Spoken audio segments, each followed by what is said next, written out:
السلام علیکم سامعین، 24 رمضان المبارک اور 4 اپریل ہے۔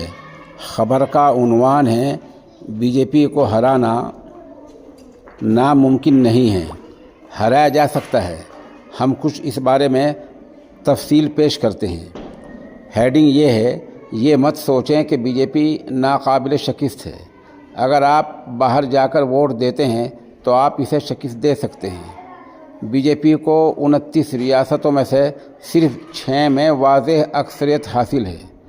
دوسری طرف بی جے پی نے جو گزشتہ اسمبلی انتخابات ہوئے ہیں ان میں بی جے پی سکم میں 0 رہی ہے، میزورم میں 0 رہی ہے، تمل ناڈو میں 0 رہی ہے، کیرالہ میں 140 میں سے 0 سیٹیں حاصل کی ہیں، آندھرا پردیش میں بی جے پی کو 175 میں سے 4 سیٹیں ملی ہیں، پنجاب میں 117 میں سے 3 سیٹیں ملی ہیں، بنگال میں 294 میں سے 74 سیٹیں ملی ہیں، تلنگانہ میں 119 میں سے 5 سیٹیں ملی ہیں، دہلی میں 70 میں سے 8 سیٹیں ملی ہیں، اڈیشہ میں 147 میں سے 10 سیٹیں ملی ہیں، ناگالینڈ میں 60 میں سے 12 سیٹیں ملی ہیں، بہار میں 243 میں سے 74 سیٹیں ملی ہیں۔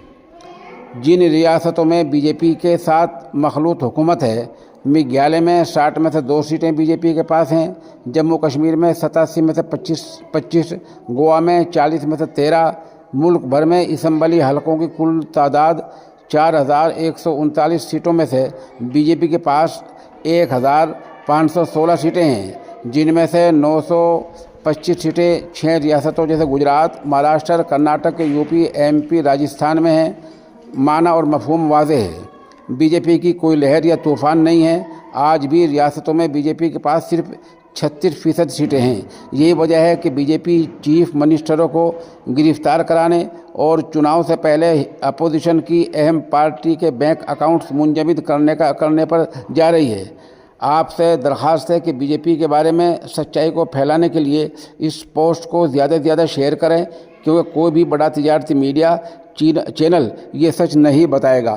اس لیے ہم پھر کہتے ہیں کہ بی جے پی کو ہرانا، بھاجپا کو ہرانا ناقابل یقین نہیں ہے۔ بی جے پی کو ہرایا جا سکتا ہے۔ آپ کو اپنے ذہن سے یہ بات نکالنی ہوگی کہ ان کی لہر ہے۔